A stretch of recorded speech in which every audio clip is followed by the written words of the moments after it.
तत्सत् श्रीमते रामचन्द्राय नमः। रामं रामानुजं सीतां भरतं भरतानुजं सुग्रीवं वायुसूनुं च प्रणमामि पुनः पुनः।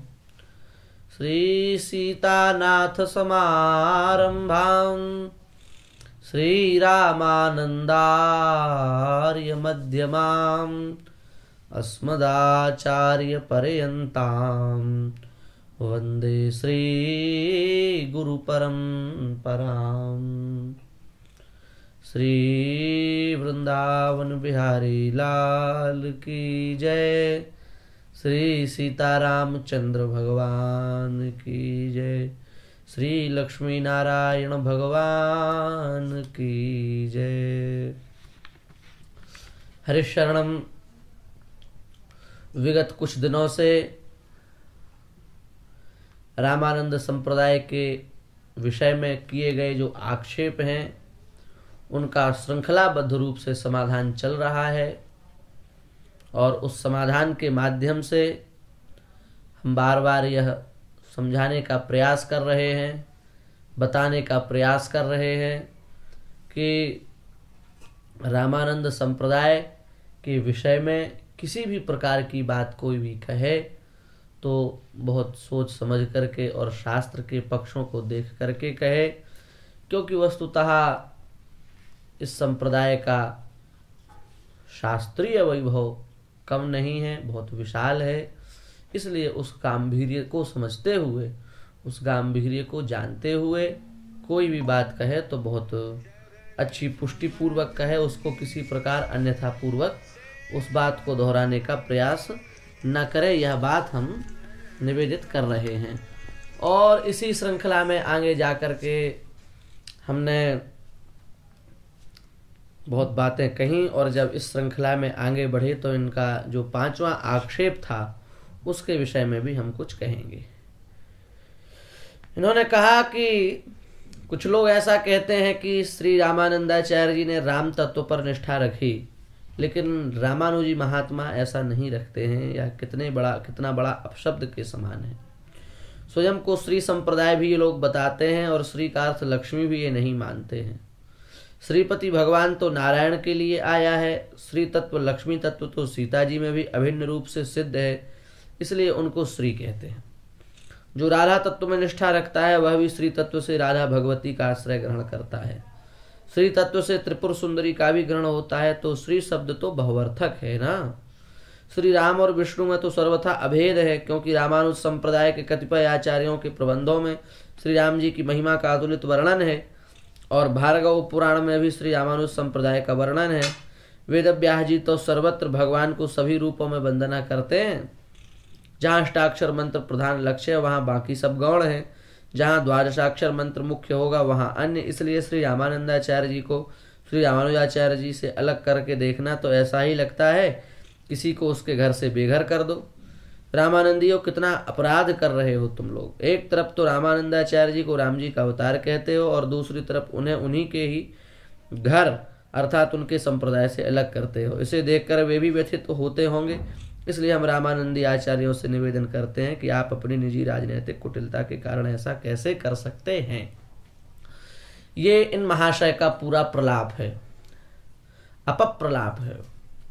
अब इसको जब पूर्ण रूप से समझा तो सिद्धांत की दृष्टि से हम पहले इस बात का निवेदन कर दें कि वस्तुतः तत्व में भेद नहीं होता और भगवान इस संसार में दो नहीं है। यह बात निश्चित रूप से समझ लेनी चाहिए। तत्व में भेद नहीं है, तत्वतः सब एक हैं और भगवान दो नहीं हो सकते। भगवान भी इस संसार में एक हैं। भगवत तत्व में भेद बुद्धि रखना ये उचित बात नहीं है। ये सर्वप्रथम सिद्धांत है। द्वादशाक्षर मंत्र की भी महिमा है, अष्टाक्षर मंत्र की भी महिमा है, षोडक्षर मंत्र की भी महिमा है, सब मंत्रों की महिमा है। षोडशाक्षर मंत्र महामंत्र उसकी भी बड़ी महिमा है, सबकी महिमा है। किसकी महिमा कम है, किसकी महिमा ज्यादा है, ये सैद्धांतिक दृष्टि से ठीक नहीं है। हर मंत्र का महात्म्य उस संप्रदाय के अंतर्गत परंपरा में, उस संप्रदायांतर्गत परंपरा में जो अधिकृत साधक हैं उनके लिए उस मंत्र का महत्व विशेष होता है। जो वस्तुतः निष्पक्ष हैं सर्वथा सब प्रकार से, उनकी दृष्टि में सभी मंत्र एक समान, सब मंत्रों का महात्म्य एक जैसा ही होता है। यही हमारे तत्वज्ञ ऋषियों की दृष्टि रही, यही आर्ष विचारधारा रही है। भगवत तत्व में, भगवान मंत्रों में, भगवत नाम में भेद नहीं करना चाहिए, ये हमारा सिद्धांत, हमारे शास्त्रों का, आचार्यों का सिद्धांत रहा है, इसमें कोई संदेह हमें नहीं है। अब इन्होंने यह जो बात रखी अपनी, यह बात कितनी निराधार है, निरर्थक है, अब ये तो हम आप ही ये प्रलाप सुन करके ही आप समझ गए होंगे इतना, पर अब हम और क्या स्पष्ट करें। एक तरफ तो ये कहते हैं कि रामानंदी मठों में आलवंदार स्तोत्र का पाठ होता है, इस प्रकार से यही सिद्ध करना चाहते हैं कि रामानुज संप्रदाय, रामानंद संप्रदाय एक है। दूसरी तरफ जब ये महाशय आगे बढ़ते हैं तो ये स्वयं ही कहते हैं कि रामानुजियों को ये लोग रामनिष्ठ नहीं मानते, ये स्वयं कहते हैं कि रामानुजियों को रामनिष्ठ नहीं मानते। तो एक तरफ तो आप दोनों को एक सिद्ध कर रहे हैं, एक तरफ आप कह रहे हैं कि रामानुजियों को हम रामनिष्ठ नहीं मानते। आपको ये ब्रह्म ज्ञान कहाँ से हो गया कि हम लोग रामानुजियों को रामनिष्ठ नहीं मानते? ये आपने अपनी कल्पना के आधार पर खड़ा किया है। हम रामानुजियों को रामनिष्ठ क्यों नहीं मानेंगे?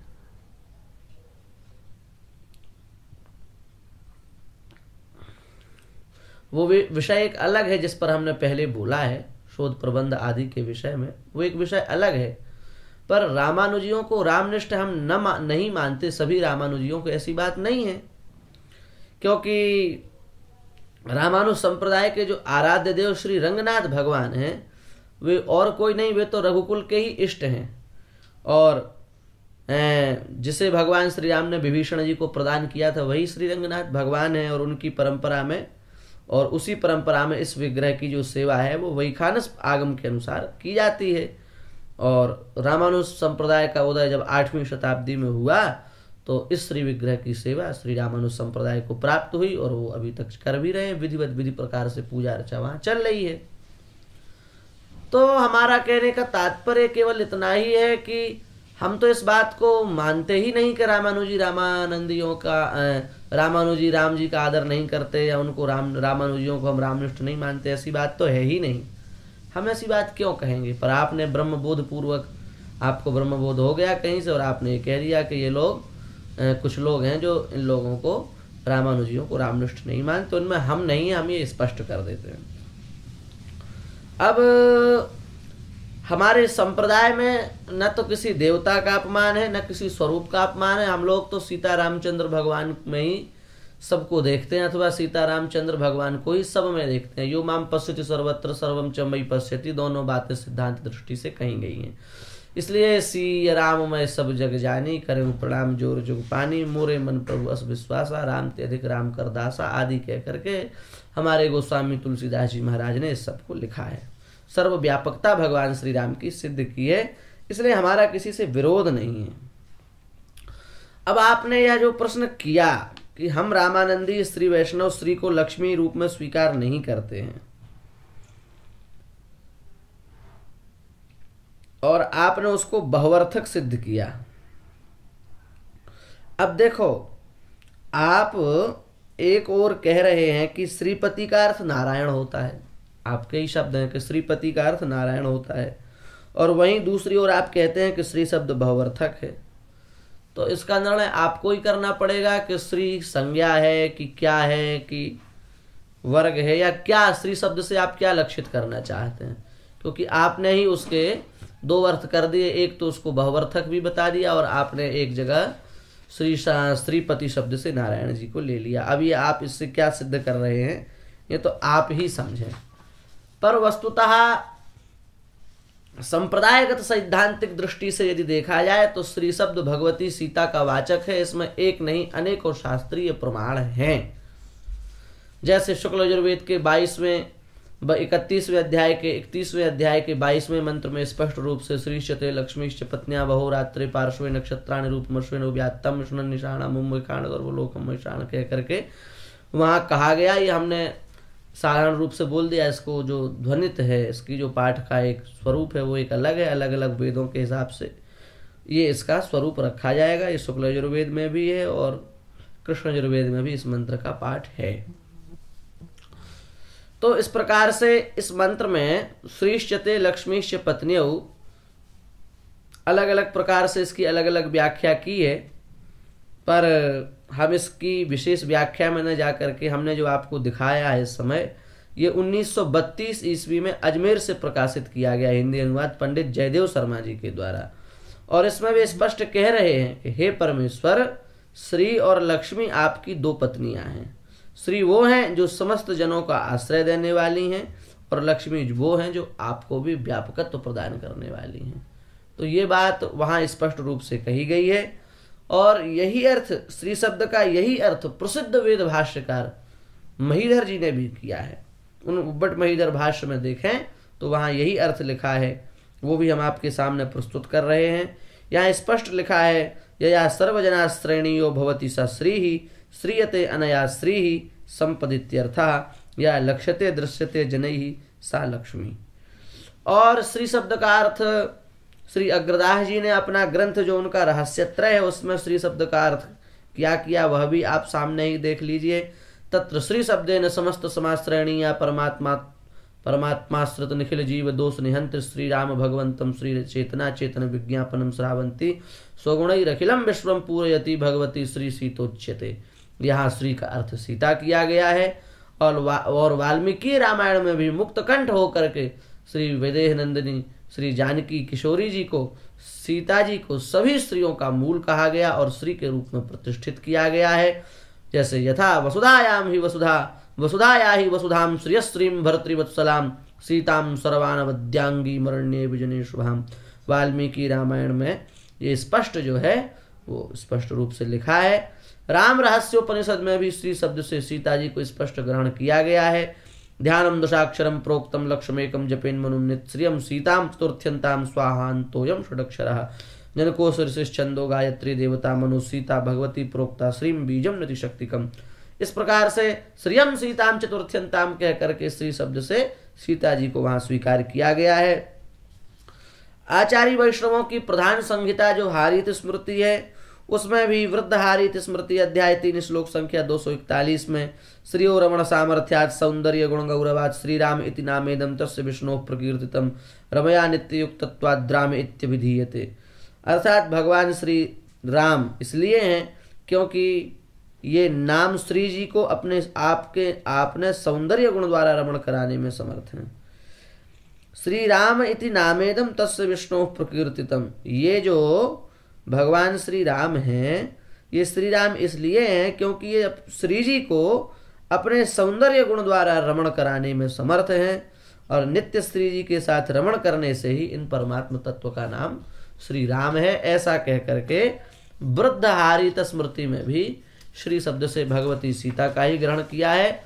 और कवि कुल चक्र चूड़ामणि गोस्वामी श्री तुलसीदास जी महाराज, जिनकी प्रामाणिकता समस्त केवल वैष्णव संप्रदायों में ही नहीं अपितु समस्त आस्तिक समाज में जिनकी प्रामाणिकता मानी जाती है, जहां जहां भी इस भूमंडल पर सनातनी रहते हैं सब एक मत होकर के गोस्वामी तुलसीदास जी को स्वीकार करते हैं। समस्त आस्तिक जगत गोस्वामी श्री तुलसीदास जी का आदर करता है।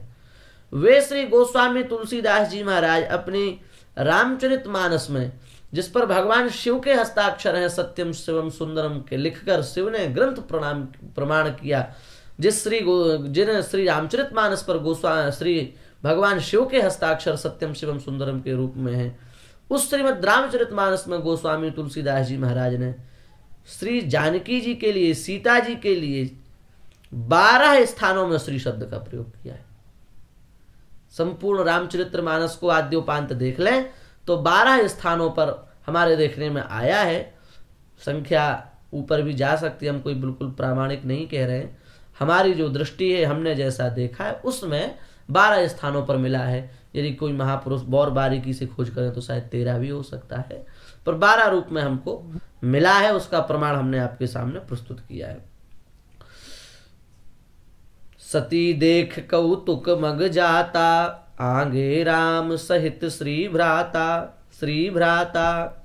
उभय बीच श्री सोहई कैसे, ब्रह्म बीच जीव बिच माया जैसी। तदपि अनुज श्री सहित खरारी, बसहु मन सिमन मम कानन चारी। यह बर मांगऊ कृपा निकेता, बसहु हृदय श्री अनुज समेता। रहेहु सजग सुनि प्रभु कै बानी, चले सहित श्री सरधनु पानी। श्री सहित अनुज समेत कृपा निकेत, पद मन लाई हो। धरि रूप पावक पानी, गही श्री सत्य श्रुति जग विदित जो। उसके सबके प्रमाण सामने ही आपको दिख रहे होंगे, इसलिए हम इसको अलग से कहने की हमें आवश्यकता नहीं है। हसे राम श्री अनुज समेता, परम कौतुकी कृपा निकेता। सिंहासन अति उच्च मनोहर, श्री समेत प्रभु बैठे तापर। आयौ प्रभु श्री अनुज जुत, कहन चहत अब होई। कोई श्री सहित दिन कर बंस भूषण, काम बहु छवि सोहई। जेहि विधि कृपा सिंधु सुख मानई, सोई कर श्री सेवा विधि जानई। ये है 12 स्थानों पर श्री शब्द से सीता जी को संबोधित किया, सीता जी के लिए श्री शब्द का। अब यदि हम श्री शब्द से सीता जी को ग्रहण करते हैं तो क्या ये गलत है? समस्त आस्तिक जन बताएं, क्या हम गलत हैं? क्या गोस्वामी तुलसीदास जी गलत हैं? और हम इस पर विशेष व्याख्यान बाद में देंगे कि इन सबका क्या अर्थ है, क्या तात्पर्य है। अभी उसका समय नहीं, इसलिए हमने केवल जो मूल प्रमाण है 12 चौपाइयां, छंद अथवा दोहा, जो भी हमने कह दिया। और भी रामचरितमानस में श्री गोस्वामी जी ने श्री संप्रदाय के रहस्य को उद्घाटन करते हुए कई जगह लिखा है। कितना कहें, एक संक्षिप्त में उसको हम कह देते हैं। धरि रूप पावक पानी, गही श्री सत्य श्रुति जग विदित जो। जिमि क्षीर सागर इंदिरा, राम ही समर्पी आनिसो। सो राम बाम विभाग, राजति रुचिर अति शोभा भली। नवनील नीरज निकट मानहु, कनक पंकज की कली। नवनील नीरज निकट मानहु, कनक पंकज की कली। अग्नि ने शरीर धारण करके वेदों में और जगत में प्रसिद्ध वास्तविक श्री का हाथ पकड़कर उन्हें श्री राम जी को वैसे ही समर्पित किया जैसे क्षीर सागर ने विष्णु भगवान को लक्ष्मी समर्पित की थी। वैसे ही श्री सीता जी श्री रामचंद्र जी के वाम भाग में विराजमान हुई। क्या क्या अब यहां कोई संदेह रह जाता है? यह प्रसंग जो है वो रामायण में अग्नि परीक्षा के प्रकरण का प्रसंग है, जो अभी हमने आपको सुनाया है, जहां पर श्री राम जी के समक्ष प्रकट होकर अग्निदेव वेद विस्तृत श्री जी का हाथ श्री राम जी के हाथ में देते हैं। तो आपने यह जो कहा था कि श्री तो लक्ष्मी जी को कहते हैं और वही लक्ष्मी जी सीता स्वरूप हैं, यही अस्तु भेद है ही, कहाँ केवल अभिन्नता है, तो इसका खंडन तो ये आपने एक बात कही, तो इसका खंडन तो वेद के प्रामाणिक दृष्टि से भी सिद्ध होता है। वो भी हम आपके सामने प्रस्तुत करते हैं, उसको भी आप देख लीजिए। ये है सा सर्ववेदमयी सर्वदेवमयी सर्वलोकमयी महासर्व कीर्तिमयी सर्वधर्ममयी सर्वाधार कारण कार्यमयी महालक्ष्मीर्देवेशस्य भिन्ना भिन्न रूपा चेतना चेतनात्मिका ब्रह्मा स्थावरात्मा तद्गुण कर्म विभाग भेदाक्षरी रूपा देवर्षि मनुष्य गंधर्व रूपा असुर राक्षस भूत प्रेत पिशाच भूतादि भूत शरीर रूपा भूतेन्द्रिय मन प्राण रूपेति च विज्ञायते। यहाँ पर वेद भिन्नता अभिन्नता दोनों सिद्ध करता है।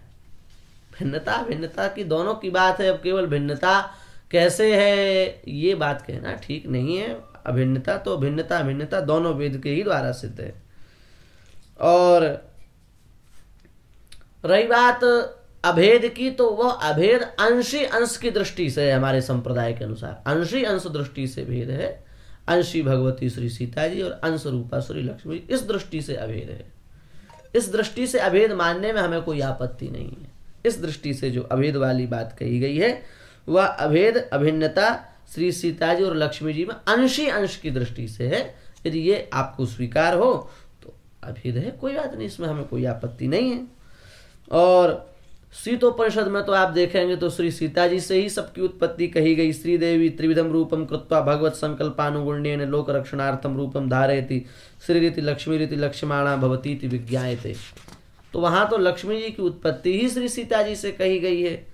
तो और रामचरितमानस में भी जासु वंश उपजहि गुण खानी अग्नित लच्छो माँ ब्रह्मानी भ्रकुट विलास जासु जगोई राम बाम दिशि सीता सोई कह करके उस बात की पुष्टि ही की गई। इसकी हम व्याख्या क्या करें, आप सब समझ ही रहे हैं। मानस तो भाषा प्रधान ग्रंथ है, इसलिए समझ में आ जाता है। और अथर्वण उत्तरार्ध श्रुति को देखें तो वहां भी जनकस्य राज्ञ सद्मनि शीतोत्पन्ना ताम सर्वपराम परानंद मूर्तिम गायन्ति मुनियोपि देवाश्च कारण कार्याभ्यामेव परा तथैव कारण कार्य शक्तिर्यस्या विधात्री गौरीणाम शैव कर्त्री शैव रामानंद स्वरूपिणी जनकस्य योग फल में विभाति कह करके वहां भी श्री सीता जी को परा माना गया, सबसे परा माना गया, सबसे इनकी उत्पत्ति मानी गई है। भूलीला आदि मुख्य जो 33 शक्तियां उन सबकी श्री किशोरी जी से ही उत्पत्ति मानी गई। महारामायण आदि में इसकी विस्तार से चर्चा है, वो वहां समझ लेना चाहिए। उसकी भी कभी भगवत कृपा से आगे विस्तार से बात उसको रखा जाएगा। और वो अभेद वाली बात वो हमने अंश और अंशी वाली बात हमने कह ही दी। अंशी और अंश की दृष्टि से वो अभेद वाली बात है, उसमें कोई हमें आपत्ति नहीं है, ये बात वहां समझना चाहिए। और राम और विष्णु में जो एकत्व है, भगवान श्री राम और भगवान विष्णु का जो एकत्व है, वह भी अंश और अंशी की दृष्टि से ही समझना चाहिए। संप्रदाय के सिद्धांतों की दृष्टि से अंशी श्री राम और अंश श्री विष्णु, इसी दृष्टि से वहां भी अभेद है। पुलस्त संहिता में उसका प्रमाण है, वो आपके सामने प्रस्तुत है। सावित्री ब्रह्मणा सार्धम लक्ष्मी नारायणेन च शंभुना राम रामेति पार्वती जपति स्फुटम। सावित्री के सहित ब्रह्मा जी, लक्ष्मी जी के सहित भगवान श्रीमन नारायण और पार्वती जी के सहित भगवान शंभु नित्य श्री राम नाम का जप करते हैं। तो ये हमारी किसी इष्ट की निंदा में तात्पर्य नहीं है, तो हम अपनी परंपरा के एक सिद्धांत को प्रस्तुत कर रहे हैं। जो आपने अभेद वाली बात कही, वो अभेद हम किस दृष्टि से समझते हैं वो वाली बात हम कह रहे हैं। वस्तुतः यह हम पहले ही निवेदन कर चुके हैं। तत्व एक, ब्रह्म एक, उसमें किसी प्रकार के द्वैत की कल्पना, द्वैत बुद्धि की कल्पना, द्वय की कल्पना अथवा दो ब्रह्म की कल्पना अथवा दो ईश्वर की कल्पना, ये सर्वथा अन्यायी है। इसमें किसी प्रकार की बात नहीं कही जा सकती। और वशिष्ठ संहिता में भी देखें तो वशिष्ठ जी ने पाराशर जी के प्रति जो बोला है, नान्यो मंत्र परो राम मंत्रादष्टाक्षराधिका सूर्य शक्ति शिवादि नाम मंत्राहीन त्रास्फुटम